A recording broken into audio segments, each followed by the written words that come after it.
Welcome to our podcast, The World According to Lisa. And Jim, too. Yay! Sunday, meatballs, and a little magic. That's what this episode is called. Yes, we're introducing the novel The Brooklyn Witch. That's the big news. Lisa's published her first novel, The Brooklyn Witch, Yay! The Battle for Brooklyn. We had a great launch here at the Oceanside Library where we're recording this podcast, and we're bringing it on the road to various libraries near you. So check your local listings. Let's talk about the book. Okay. Lisa, who the hell is the Brooklyn Witch? Well, if you put it that way, she's just a girl from Brooklyn. Okay, who the heck is the Brooklyn Witch? How about who is the Brooklyn Witch? Who is the Brooklyn Witch? There you go. She's just a girl from Brooklyn who happens to be a witch. They say you should write about what you know, so Speranza O'Rourke, the main character in the book, The Brooklyn Witch, she's a lot like me. Not exactly me, but my friends who have read the book say that when they were reading it, it was like they were hanging out with me. I put a lot of myself and my life situations in the book with a little added twist of witchy stuff. Okay, that's very true. So give us a few examples of, things that were in your life that you adapted and made Speranza do. Well, let's start with her nationality. She's half Italian, half Irish, just like me. Her husband, same thing. So both mothers are Italian, and they grew up with Italian food, and they both had Irish fathers. So write about what you know, right? That's how I grew up. And the boutique that she has, her shop, is on the corner of President and Court Street. So my store that I had for 10 years, my boutique, was in the same spot in Carroll Gardens. So I was able to write about the neighborhood and keep things real. I shopped in all the stores that she shopped in. There's songs, there's tongue twisters and jokes. They all come from my life. If I was a witch, I would want to be Speranza. So What do you mean if you were a witch? Okay. Well, okay. Thanks a lot. I could take that both ways. Take it any way you want. I'm going to take it the good way. We do have a lot of parallels in our life. We both worked on Wall Street and later in life opened up our shops. So I owned my own boutique. I designed a clothing line. Speranza has her own boutique, and she designs her magic, her potions and spells. Yes, that's very true. So it takes a lot of creativity, to write a book and to do a lot of the things you've done in your life. So talk about your creative process, what it means to you and where you got here. I've always been creative. I mean, that creative thread has run through my life, my entire life. And everything I do is creative. I wrote a play when I was 11 years old. I loved art, music. I loved writing stories, and I was always that weird kid. Yes, now you're a weird adult. Now I'm a weird adult, which is kind of helping me now because I get to use it all in the book. So all the crazy things I did in my life, I could use as situations and just adapt them to the character. The rest, I mean, if you really want to get into what led me to where I am now, I mean, I could talk about that. Yes. I mean, if anybody's out there wondering, and things really picked up later in life. I mean, of course I did. I worked on Wall Street. I did all these other things, but the fun stuff happened later when I got to after I came along. When I met my husband, Jim. That's when my life changed. I'm for what the you better. call a catalyst. Yes, he is. And before you know it, I was working, and he did accounting for bars and restaurants, introduced me to one of your clients. I went to help them out. The first hour that I was there, I was hired as the general manager to run the multi-million-dollar business. Correct. And so from there was only one of 3 women in Manhattan at the time that were GMs. Right, So, of the Irish pub, which was guy. a big deal. Right. And from there, and it was also the party planner, and I got to see, that's the part I want to talk about. Being the party planner, say that 3 times fast. Party planner. Or 5 times fast. Party planner, party planner, party planner. I'm the potty planner because I plan when to go to the potty any place I go. Anyway, I was the party planner at this Irish pub that had like a 4,000 square foot room upstairs, and they were not using it. So I booked all these events with the theater. We were in the theater district. So I Yes. got to meet all the designers, set designers, stylists. So that was great people to meet over the years and build a relationship so that when I was opening up my boutique, I sent invites to all of them. And one of them reached Stacy London's stylist, and she showed up on the opening day.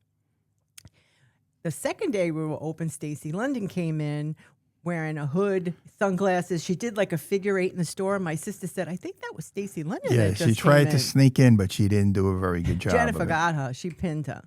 So a couple of weeks later, they called, and before you know it, they were filming in the store.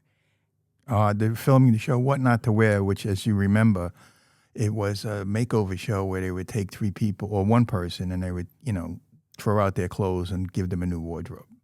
In a nutshell. In a nutshell. So they started coming to the store time and time again. Before you know it, I'm trying to say, like, before you know it, they were, what was I going to say now? I'm all tongue twisted up. No, before you know, it became Well, then they wanted us to have our own show. That's what right. it was. Well, they said they came so many times that you guys should have your own show. So Stacy executive produced it with BBC and we made a scissor reel, and then they sold it to TLC. right away. And Big Brooklyn Style was born. Correct. It was our own reality show, which was based on. We talk about that on the other podcasts. Yes, you can check our other podcast and learn all about that. So the novel, The Brooklyn Witch, was just the next natural step for me to write about the store. So since I've always been drawn to the spiritual side of life, it just felt like going home. Okay. Never mind. Go ahead. Go. Well, we had talked about writing about our experiences about doing a reality show and an expose. Ooh. About all the stuff, the good and the bad, which is mostly bad. That was going to be the original book. Yes, it was. The book was going to be about Lily's Felice, the store, And the our- show Big Brooklyn Style, whatever the name of it was going to be. Right. And we were just going to be a tell-all reality, like Right. what it was like behind the scenes of reality TV. Correct. But we didn't do that. And why didn't we do that, Lisa? Because, in order to give all the juicy behind the scenes, juicy bits, a couple of people would have to die first. Yes. And I was like, it has to be great or it's not going to happen. Right. And then I had a dream. And it was a dream about a fairy. And I woke Jim up screaming, remember all of this? Because when you have a dream, if you don't say it out loud or write it down immediately, you will forget it.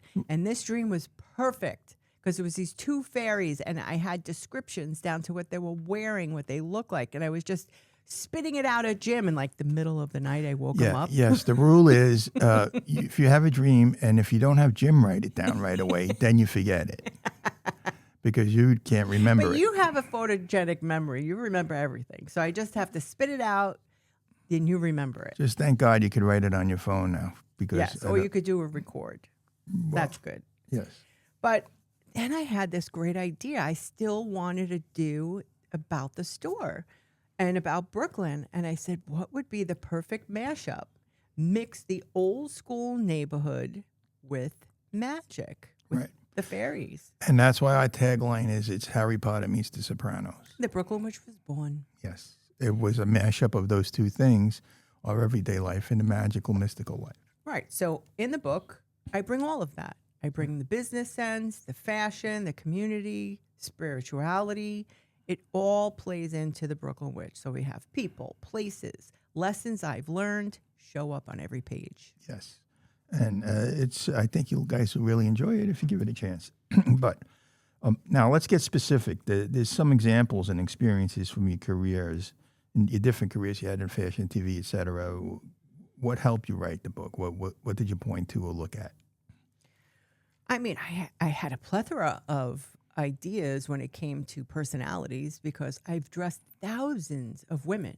So many people came into the store, all different personalities, all different stories, coming from all different parts of the world. So I was able to help my customers by making magic. I would pick out the perfect body, like I would know their body shape and what dress would look great on them. the colors that brought out their eyes. I was making magic in the store, and as a stylist and a designer, and I designed the clothes, manufactured the clothes, and now I'm styling the clothes on the person. I saw that in Speranza doing the same thing for her neighborhood, being this character, developing the character that she did magic. So I was making magic with clothing. She was actually doing magic with spells and potions. And just like my customers came to me to get a dress for a party or an event, they came to her for a spell. It just made sense. Love potion or whatever. It just made sense. Yes, and that's a good part of the book. So let's talk about the thing that I like the most. Let's talk about food. I knew you were going to say food. Right. So everybody talks about the food. Yes. I'm going to tell you now that I should have put a warning label on the book saying, do not read while hungry. We learned that when you go grocery shopping, you do not go on an empty stomach, right? Because you'll end up spending more money than you should. So do not read the book hungry, because you will be starving for something delicious. It's exactly what you said in Trader Joe's yesterday. He said, I can't shop while I'm starving, Jim. What did you do to me? I'm going to grab this. They said, listen, it's not supermarket challenge where you have to fill up the thing in 30 seconds. And we went, right. No, put that back. So We're not getting that. Read the book hungry, because then I get all these texts. I got texts. I got phone calls, people yelling at me. I want a meatball hero now. And because everything involved cooking and meatballs, and the best text that I got was, today I made Sunday sauce and we ate at 1:00, like we did back in the day. Like traditional Italian Sunday dinner was always in the afternoon. Right. I love that people connected after they read the book to family in old traditional ways. Also, just to mention, Speranza gets very hungry when she's near magic or when she does magic. Magic makes her hungry and depletes her, so she needs to nourish herself. So they always say magic always has a price. Right. Right? Hunger is Speranza's price. Part of it, for sure. Part of it. I mean, not the whole book. I'm not Right. giving that away. But this little thing, this little kitschy thing, is that she always gets hungry after or when she's around magic. And then you get great descriptions of the food in Brooklyn and some recipes and stuff. It's pretty cool. Yes. Should I read a little something? I think at this point we should do a little excerpt, a little snippet. I think I just want to read this just because we talked Snippet, about baby. food. And you're going to get to know Speranza and her husband, Sean. He's a detective. Just so you know a little background about him. I said he was half Italian, half Irish. He is the cook.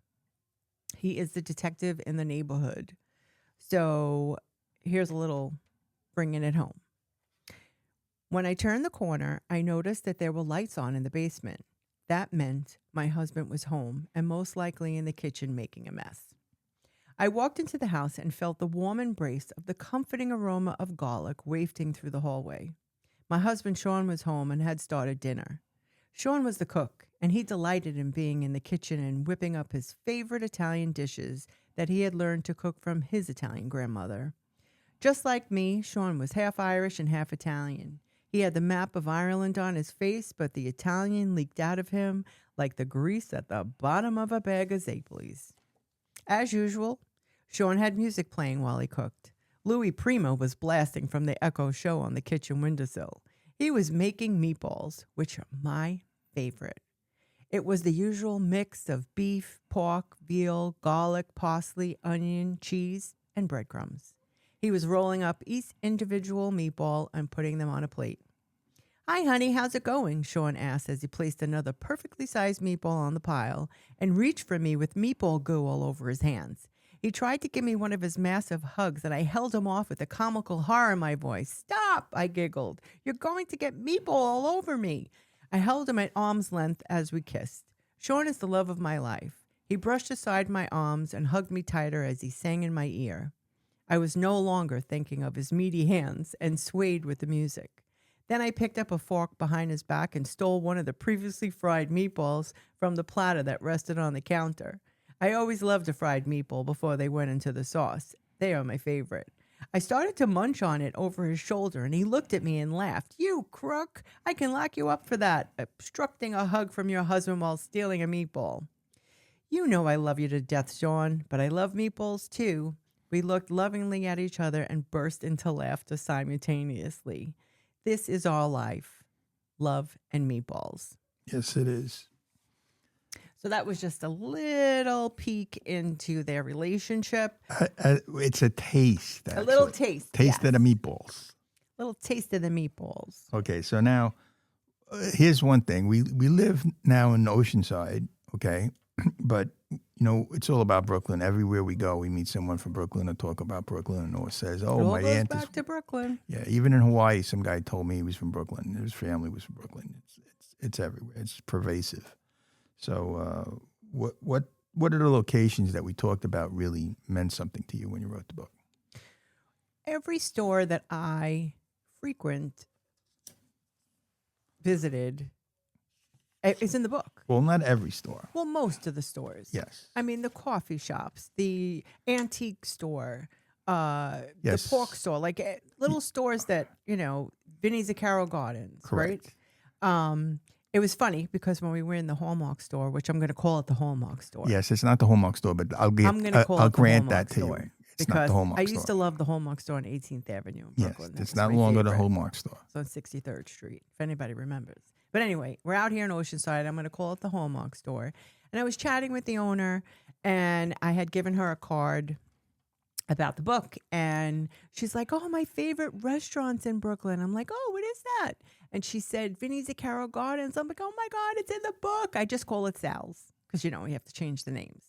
And she was laughing. So everyone has a connection to Brooklyn no matter where you're from. Yes, we did a class, or we did a book signing and book event at the Rockville Center, and every single library. At the library, every single person that had some connection to Brooklyn, and that's why they came. And there's one person out there that I still need to find to tell them they knew. So here they are in the audience, and they're like, "Oh yeah, I went to St. Athanasius," and I'm like, "I did too." I didn't even connect it that she may have known one of my family members. Well, I find out later after we leave that she knows my entire family and also met me as a child, but does not know that I am that person. She still doesn't have that connection.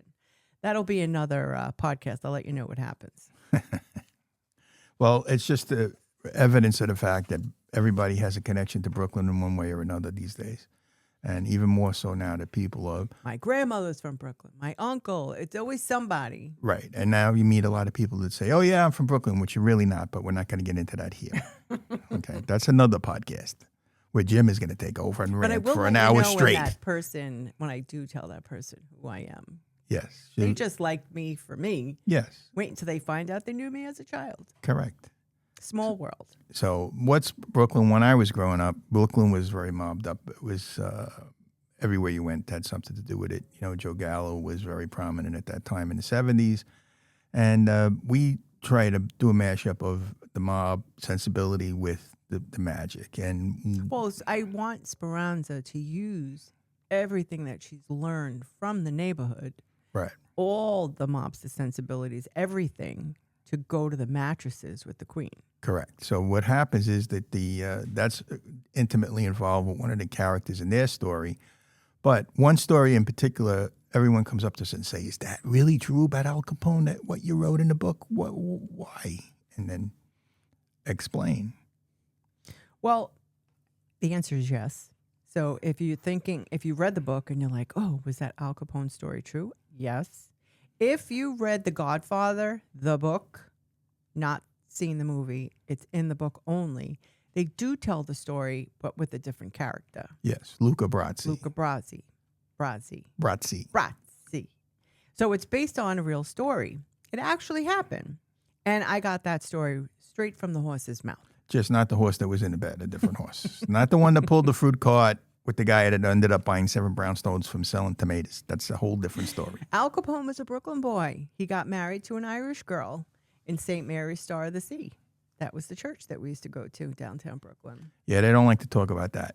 He doesn't have his own statue. I know. There's no patron saint of Al Capone. They have the St. Lucie with her eyeballs on the plate. And she's got her mouth going, ooh. Yeah, exactly.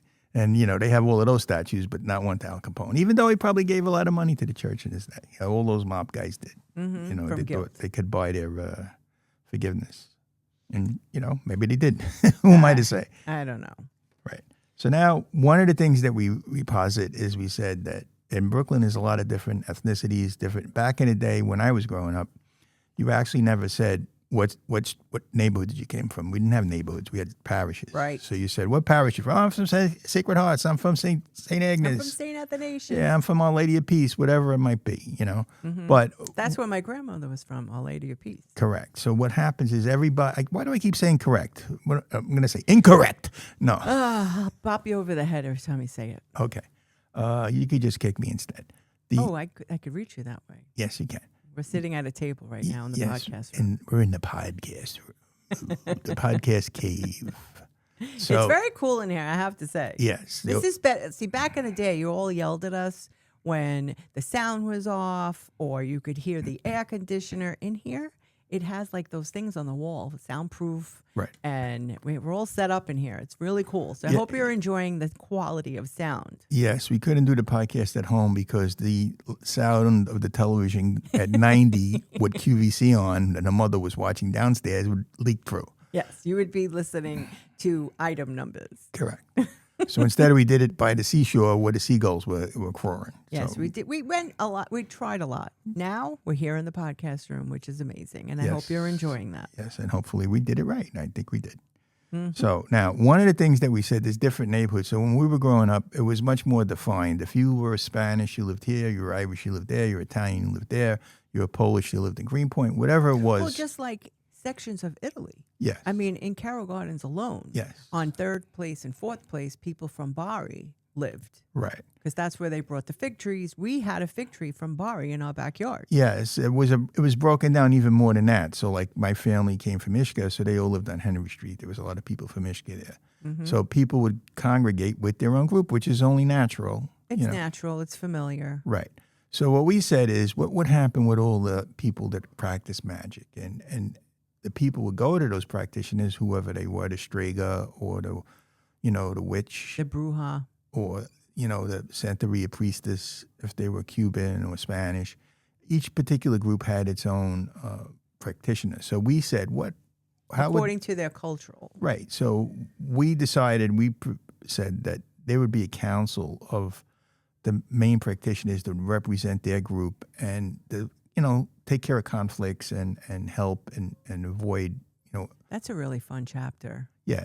I love that chapter. It avoids Enjoy that chapter when you read it. Yes, it avoids a lot. It helps stop a lot of the conflicts that had gone on back in the day when different groups would fight. So they said, let's get together and sort of make it like the commission in the mafia. When the mafia originally everybody was shooting it out, and then Lucky Luciano said, let's get a commission together. So there's the parallel for the council to the right, mafia. That's the parallel. So they said, let's have a commission of, practitioners, and each particular group, whoever they might be, had a representative on this council that they invite Speranza to join, not to give away too much. There's a lot of description in there that really it dives in and you really get to feel each person, each one, right? Each council member. But how did you come up with that, Lisa? How did you? Did you go and look up it in a book? Did you do the ChatGPT thing, or did you do it yourself? It's not necessary if you grew up in Brooklyn. No. Okay? Because when you live in Brooklyn, you're like a walking encyclopedia of different cultures. Correct.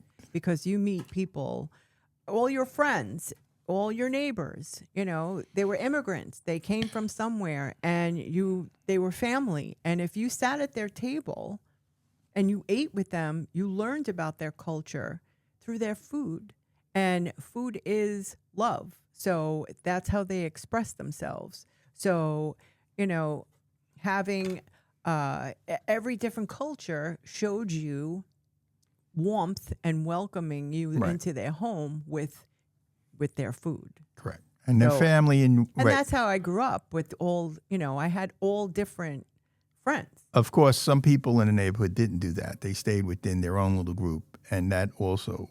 I was a little gypsy. I went everywhere. Well, a lot of us, they called you the village, right? Yeah, village. Right, because Lisa would do art and go into the city. Yes, because I was always in the city. When I say that, I mean Manhattan. But when Right. you're from Brooklyn, you say you're going into the city. Correct. Well, that's what normal people say. That's not But people that are not from New York are not going to know. correct. If you're from Kansas, you say, "Oh, I'm going to Manhattan." So there you go. So Google this right here. So, So food is a vital element of different cultures, and it's the essence of their culture. And they showed you that, and that's what I put in. That's how I described yeah. everyone. And we like to do is like we go to a lot of different restaurants all the time. And what I always say is when I always end up talking to the chef somehow, I weasel my way into that. And I say, give me the food that your mother made. I don't care about all the stuff that's on the menu. That's great, whatever. And they're so proud. And they're very happy. And they say, oh, my mother used to make this for me. And some of it was a little different, but, you gave it a try, And it's always the best if you get the essence of a people. And you learn that, as you said, by living your life. And it's not from ChatGPT, just so you know. Okay. So there was so many things in the book that you took. The book should have been 450 pages. It could have been, but we cut it down, obviously, because we needed to, we're going to do another podcast about writing and self-publishing and how There's going to be a lot more. Right now, we're just sticking with, yeah, this is just hello, the book is out. yeah, this is an overview, and we're working on a second book, and hopefully it's going to be even better. And not even hopefully, we know it is already. Just I from keep writing. calling the second book My Empire Strikes Back of the series. So take it from there. Whatever that means to you. Okay, that means Jabba the Hutt's going to show up. Look out. Oh, no. So now there's all of these things that you put into it. What are the things you left out of it? What did you omit? Yes, what was on the cutting room floor? Well, there was a lot of description. Yes. When I was describing the store, I really went into details about everything so you could visualize every single corner of the store. Well, then you would have been reading the description for an entire chapter, and you probably would have put the book down. Of 5,000 words of just, So I describing was the like, chandeliers. okay, we got to keep this book flowing. The editing process, that was last summer. We never saw daylight. We were reading this book out loud. If it sounded like too much, I had to cut. So what I did is this little trick. Instead of like erasing it completely, I put it into another file. Right. So I felt like I really didn't throw it out. It's in another file of omissions, and I was able to trim down the book to keep the flow. That was the whole thing. I wanted to keep the flow going, that you were excited to get to the next chapter. But there was one very important character that I changed from hero to villain, because I didn't know exactly what she was going to do in the book yet. I gave a she away, so that's all you're going to know.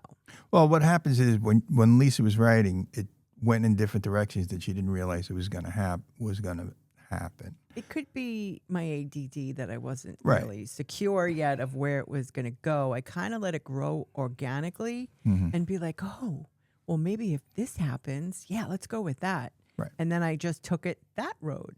Yeah. So I really didn't know where this character was going to end up until I made the decision she's a villain now. Right. And Well, she's a villainess. Like, she's not exactly a villain. no, but but she had villain qualities. right. And one of the things Or that happens characteristics. when you write a book is you need to give the character more than just one note. Like a lot of times we watch TV and Lisa's always like quoting what's going to happen next. She's like great at that. She says, oh, someone's going to fall out of the window now. Sometimes I go 3, 2, 1, and then it happens. Right. It's so obvious. Now, you have to strike a balance between giving the audience what they expect and doing something new and interesting. I want to be wowed. Right. You want it to be different. You want it to have twists and turns and look at it and say, oh, wow, I didn't I expect that. did not see that coming. Right. Whenever we see that, we say, oh, we like the show because they're trying to surprise me a little and not give me the same pap They that you get. worked on the writing. Right. But also, sometimes you want to see something and you want it exactly to be what it is. So that's why we love. If you want to feel comfort and joy with the Hallmark movie, you Yes. know how it's going to go. Right. You want the Hallmark movie because you're comfortable. You sit down. We do that sometimes when we want to eat. Like a mindless movie where you Right. just feel good movie. You don't have to pay attention. You know what's going to happen. The girl's going to move back to her hometown and meet her boyfriend that she used to go out with, and he's now a fireman with a cat, and he's widowed, and he has a little kid. It's always the same. You know, or she owns a Christmas tree yard that she has to fix, and It works.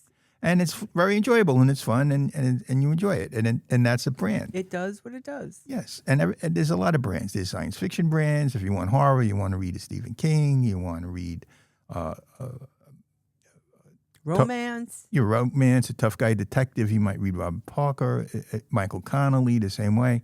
So you know you want to have a brand, and our brand is mystical and magical, but also gritty. And There's surprises. yes, we want to. I don't feel like it fits in just No. urban fantasy. And There's more. yeah, and that's really hard when you go on. It's very hard to figure out what slot we fit in. Yeah, Amazon is very limited and strict when you pick out what the keywords are and where you should be. If you want to hit a lot of bases, you can't. Well, that's where the reviews come in. Right. Because everyone that writes a review, thank you to everyone out there that has written a review for me so far, because they do help. And it shows different perspectives of what you think was important, you know, what you felt was important to you when you read the book, what stuck out for you. And everyone has a different take on it. I love reading the reviews, and thank you for doing that. Yes, Because that helps. So we if really you appreciate it. want to read about, if you want to get a little insider, just check out the reviews on Amazon under the Brooklyn Witch, and you'll see. Right. So now, Lily's Valise, even though we didn't write specifically about it, it did influence a lot the book and the store. And It's more of a location. right, but you also called the store the Sealy Court. Why did you do that? Right. So Lily's Valise, everyone knew that was my aunt and uncle that called me Lily, and I had my valise. And then, you know, as I was a kid, I always carried it around with me. And then when I opened the store, and I was like really going crazy over what I was going to name the store, Jim was like, Lily's Valise. Like, why not? Like, I can't believe you didn't think of just naming it Lily's Valise. And it made so much sense that it was everything that was important to me. Like back as a child, my Barbie dolls I got for Christmas, my new pajamas, like everything was in that valise when I used to go. I was the little gypsy when I would travel out to my aunt and uncle's house for Christmas vacation. Now, when I opened the store, it was just Lily's Valise was on a grander scale. Everything that's important to me in the valise, Yes. and that was the store name. She just packed the valise when we came here and had all important things. It had her crystals, it had a water bottle, it had the wipes to clean You off the want things. me around because I have everything. It's like, let's make a deal. Yes. I have that shopping bag that has everything you could possibly want and need. Yes, the ubiquitous shopping bag, which we describe in Which the is book. very important in the book. Yes. Okay. So now, But, Go okay, ahead. back to Sealy. The Sealy Court is the name of the store in the book. yes. That was very important to name the store. It couldn't just be the store or just ignore the name and just keep it evasive. It had to have a name. Right.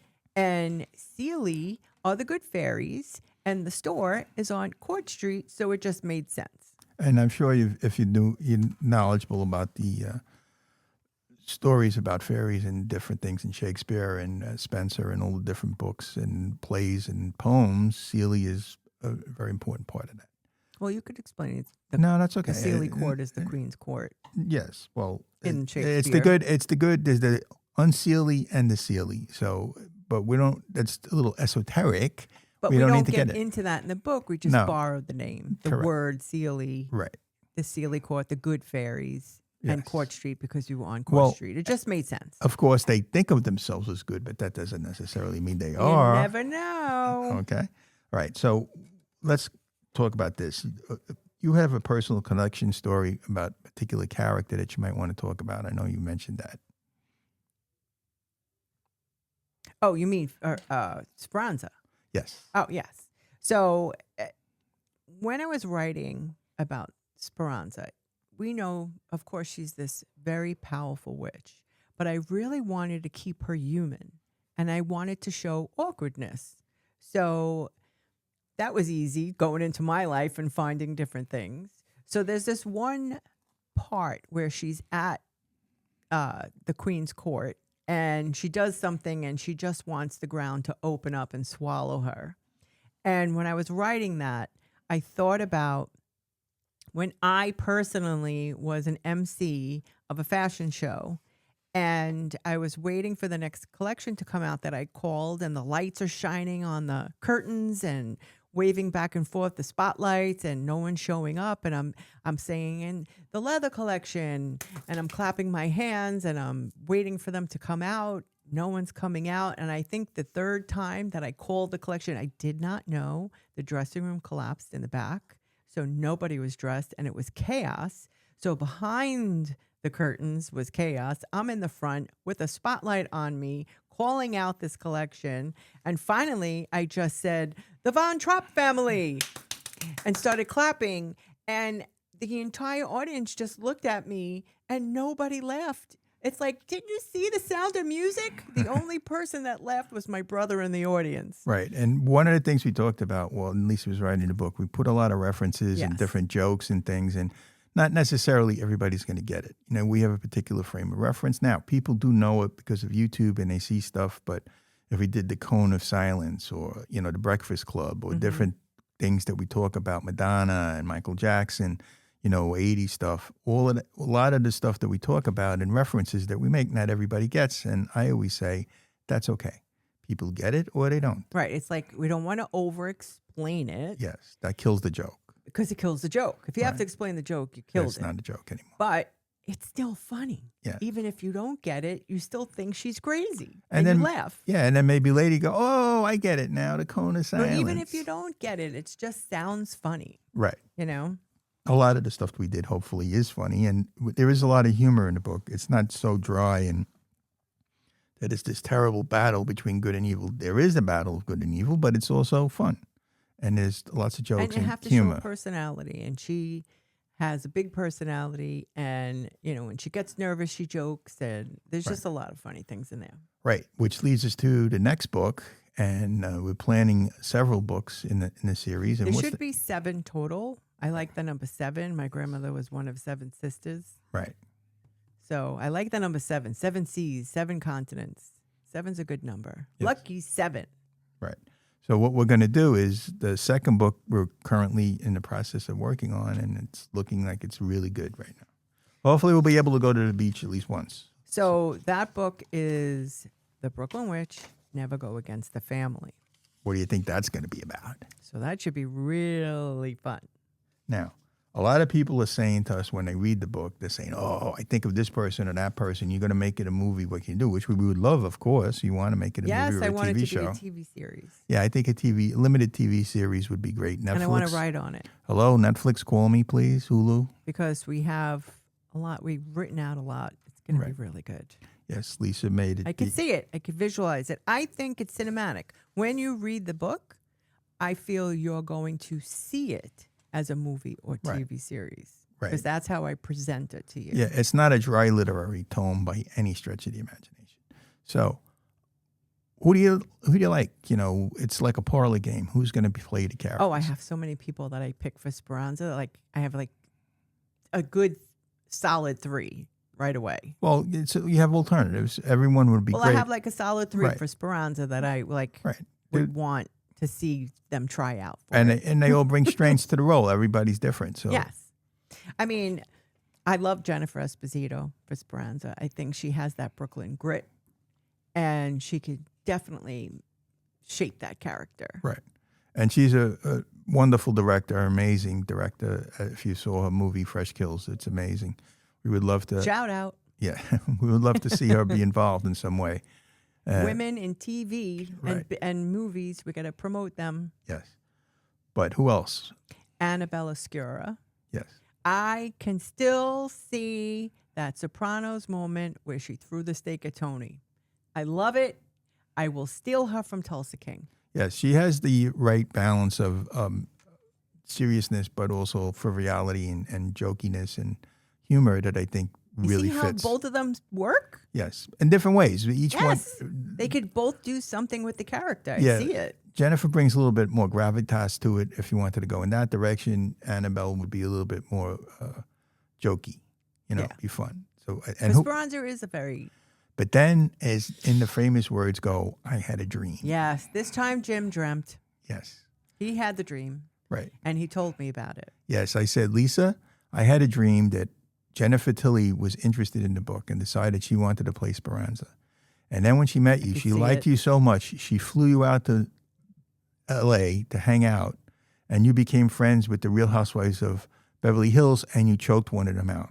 I see you grabbing Dorit by the neck and putting her in the punch bowl, and just, I think you and the last person they need is someone from Brooklyn and Beverly Hills. Yes, they don't want that. So, but it would work. I saw that. I thought it would be amazing. That would be amazing. And then she would be great too. She also would be brings great, she too. brings the humor, and she could definitely play Italian. There's no doubt. She's on off Broadway right now. Right. And then we looked at the grandmas and Nona. Right. Who's going to play Nona? the Italian grandmother. I love Isabella Rossellini. Right. I mean, she's my number one choice. Correct. And there's other I could see it. like other people. They aren't exactly old. That you don't want to say you're playing a grandma. You're old. No, but you're playing a role. Everybody And you wants have to remember, they're witches. So just Right. because they're older doesn't mean they look older. Right. So somebody like Lorraine Bracco would If be someone's great. 95, they don't look 95. Right. That's the whole idea. And then for the Irish grandmother, we had several people that we loved, but you wouldn't really know them because they're not as Unless you prominent. watched Irish Blood or Blue Lights or any of these shows on BritBox or Acorn TV that we like to watch a lot of. We found people. I was like, oh, She'd be she perfect. would be perfect for Granny Meg. And then we'd have to rewind and find her name. Because Granny Meg, even though she's in Brooklyn, she goes into her Irish side and starts with the brogue, but then she Right. comes back into the American Right. accent, and then she's back with the brogue. It's kind of funny.